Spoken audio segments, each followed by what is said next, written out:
Bom dia a todos. Hoje na nossa aula de redação, nós vamos falar um pouquinho sobre uma outra parte da redação, que é o desenvolvimento. Uma parte bastante difícil, mas que tem algumas estratégias, algumas dicas que vocês podem usar para melhorar aí o desempenho de vocês. A gente fala de introdução, nós já falamos de conclusão, mas hoje a gente vai especificamente falar de desenvolvimento, tá? Então, eu vou pegar aqui esse material que vocês encontram facilmente na Cola Web, tá? E na internet de vocês, caso vocês queiram estudar depois, ler, anotar alguma coisa. O desenvolvimento é a redação propriamente dita, né? A parte assim que muita gente considera mais difícil. No desenvolvimento, o que que a gente tem que fazer? Discutir os argumentos que são apresentados na introdução. Então, ao meu ver, isso não torna tão complicado, porque quando você pensa na introdução, você já deve automaticamente estar pensando no desenvolvimento. Não tem como pensar, gente, parte da redação de forma isolada, porque o que você escreve na introdução, você deve desenvolver. O que é desenvolver? Justificar, com argumentos, com marcas de autoria, com exemplificação. E então não dá para fazer uma introdução em que você não pense na redação subsequente, no que você vai escrever depois. Você faz a introdução, mas você já pensa, o que eu vou colocar aqui, eu vou retomar depois. Então, na verdade, isso torna um pouco mais fácil, né? Então, ao meu ver, o mais difícil seria a introdução, porque você tem que pensar em toda a questão da temática, da tese, da apresentação dos argumentos que irão ser desenvolvidos depois. Em cada parágrafo de desenvolvimento, você deve retomar um argumento que você apontou lá na introdução. Tem gente que faz isso tudo em um só parágrafo. Tem gente que aborda 3 problemas, 3 argumentos num único parágrafo ou em 2. Então, na verdade, você tem que dedicar um parágrafo para desenvolver, para amplificar, para exemplificar, para justificar, para convencer o leitor de que aquele argumento que você apresentou é um argumento convincente, é um argumento viável. Então, como é que tem que ser esses parágrafos? Os parágrafos argumentativos da redação, além do que estudamos juntamente com a introdução, podem ser feitos de diversas maneiras. Aí, qual que é a minha dica? É você escolher aquela que você mais se identifica, aquela que você acha mais fácil. Por exemplo, você pode fazer um argumento, um desenvolvimento usando hipóteses, usando paralelismo, bilateralidade, oposição de ideias, exemplificação que eu acho mais fácil, frases que você pode usar aqui. Então, assim, eu acho muito viável que você passe a treinar um tipo de desenvolvimento. Cada desenvolvimento você vai escrever uma coisa, mas você vai usar sempre a mesma forma. Se for como hipótese, como assim hipótese, professora? Hipótese é a apresentação de hipóteses no desenvolvimento, é a tentativa de buscar soluções, apontando prováveis resultados. Na hipótese, o aluno mostra estar interessado pelo assunto, disposto a encontrar soluções para melhorar a situação. Com a hipótese, praticamente não se corre o risco de apenas expor o assunto. O que é a hipótese, então, resumindo? É quando você apresenta um problema e você mostra que aquele problema precisa ser resolvido, que ele precisa ser solucionado. Então, você está fazendo desenvolvimento hipotético. Então, deixando brechas, né, para que haja uma solução. O paralelismo é trabalhar com o paralelismo no desenvolvimento, é apresentar o mesmo assunto com diferentes enfoques. É apresentar a correspondência entre ideias e opiniões diferentes em relação ao mesmo argumento. Por exemplo, em se tratando de informática, discutir sobre o mercado de trabalho não apenas argumentando que a máquina tomou o lugar do homem, mas também apresentando o aumento de emprego na área, ou seja, você mostra a ideia, mas você mostra a sua opinião sobre aquela ideia. Os recursos técnicos disponíveis, a comodidade, etc. Existe também o que a gente chama de argumentos por bilateralidade. O que é isso? É apresentar aspectos positivos e aspectos negativos. Gente, também é muito fácil dessa maneira. Você pega um problema, apresenta o causador desse problema, mostrando os aspectos positivos e negativos, porque tem. Às vezes, o que causa um problema, ele tem esses dois lados, né? Ele é bilateral. O causador desse problema é bilateral. Você tem que decidir por um. São pontos favoráveis e pontos desfavoráveis do argumento. É trabalhar com os prós e contras, sem dar ênfase apenas em um deles. Procure trabalhar com apenas 2 parágrafos no desenvolvimento, um com aspectos favoráveis, outros com desfavoráveis. Como é que isso funciona? Você apresentou o argumento lá na introdução. Aí você quer apresentar, você vê que para aquele tema específico, isso não serve para todos os temas. Para aquele tema específico, deixa eu pegar aqui o material que saiu. Para aquele tema específico, você consegue observar pontos positivos e pontos negativos. Então, o que você vai fazer? Você vai, para um parágrafo, destinar os aspectos positivos, para o outro, os aspectos negativos.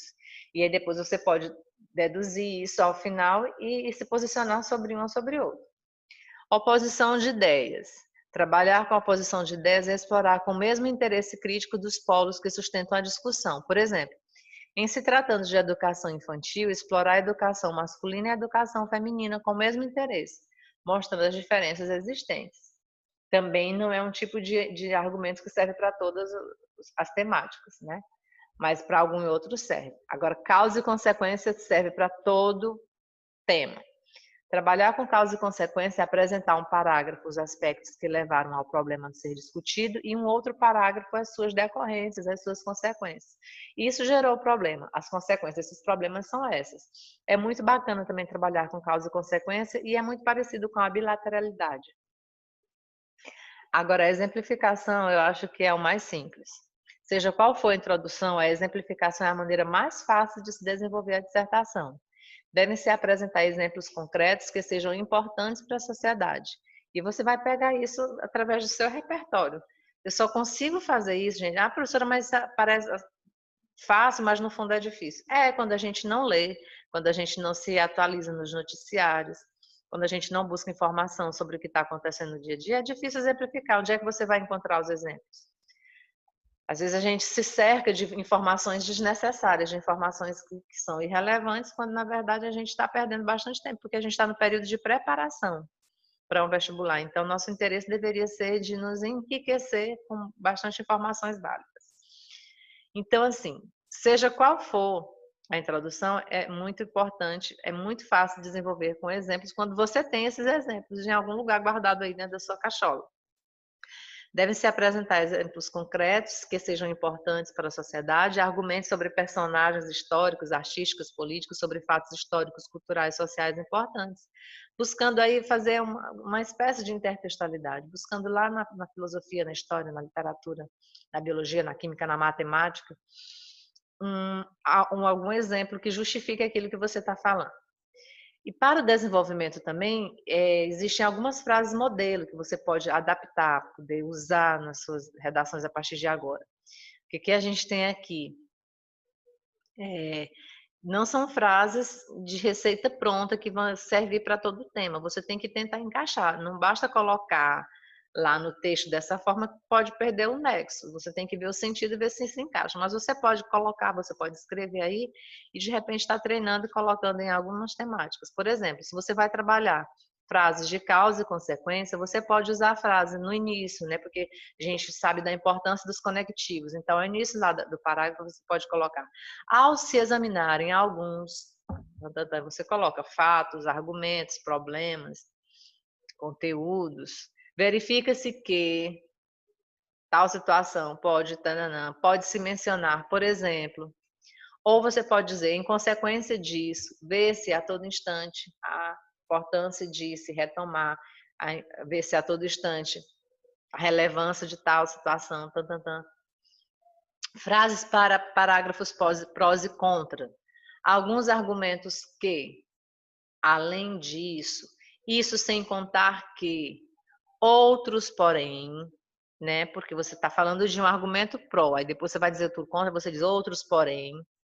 Além disso, isso é negativo e sem contar que há registros históricos de, tá? Então você vai encaixar essas frases dentro dos seus argumentos se você estiver trabalhando frases, parágrafos prós e contras. Para a trajetória histórica, tem muita gente que gosta de fazer alusão histórica, então você pode usar antigamente, quando se fazia isso, percebia-se que o cenário era diferente do atual, já que atualmente, em consequência disso, nota-se que... Gente, isso tudo é dica para conectivos. Outras frases. Dentre os inúmeros motivos que levaram o Brasil a tararã, é incontestável que é necessário que se faça tal situação. A observação crítica de fatos históricos revela o porquê de tanta desigualdade social, por exemplo. Fazendo o estudo de tal época, percebe-se por meio das análises que tal situação... Tananã, tantanã. E alguns conectivos que são próprios para o desenvolvimento, né? A gente sabe da importância dessa ligação entre os parágrafos, para que a redação ela seja uma sequência de parágrafos conexos. Então, o que eu tenho que fazer? Usar conectivos, como além disso. Quer dizer, eu fiz um parágrafo. Lá no meu segundo parágrafo de desenvolvimento, eu posso dizer, além disso, porque eu já falei algo antes. Outro fator existente. Então, esses aqui são até conectivos que são próprios ou apropriados para o terceiro parágrafo, que é o segundo parágrafo de desenvolvimento.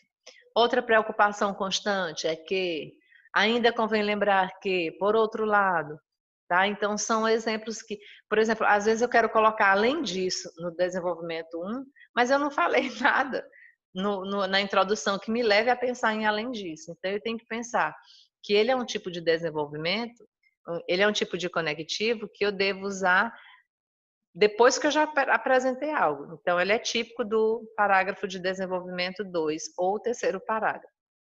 Tá, gente? Só para vocês relembrarem um pouquinho a questão de desenvolvimento, mas é claro que não existe uma receita pronta. É questão de prática, de treino, de leitura e de informação. Quanto mais eu me informo, mais eu tenho exemplos. Quanto mais eu me informo, mais eu conheço as causas e consequências daquele problema. Quanto mais eu me informo, eu sei quais são os prós e os contras. Eu sei apresentar ideias, eu sei se ele tem um lado bilateral ou unilateral, se aquele problema é unilateral ou bilateral. Então, assim, tudo depende de como eu estou me preparando, tá? Não há em nenhum momento receita pronta e nem a pretensão de fazer com que vocês se iludam em relação a isso. Então, por hoje é só, vamos ficar só com essa parte do desenvolvimento. Até a próxima aula, um abraço.